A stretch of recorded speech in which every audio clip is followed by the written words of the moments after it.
Hey guys, I'm Jody Fitz. Welcome back to the Price Chopper Market 32 Kids Cooking Club. We're getting ready for a whole lot of summer fun. I have Emmy in the kitchen. Hi. And Emmy is helping me make a breakfast pizza. Here's how we're making it. We took water, honey, and cinnamon and stirred them together well. Then we basted the top of whole wheat pitas to create our pizza crust.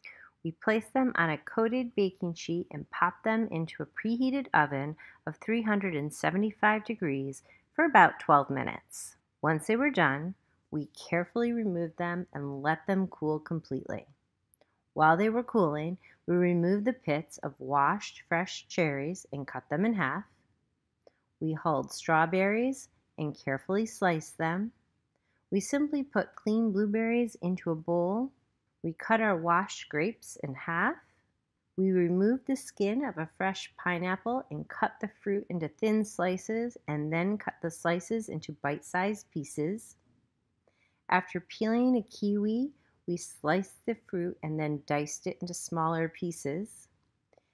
Once all of our fresh fruit was prepared, we stirred together cream cheese and honey, and then we spread it onto the cooled pita crusts.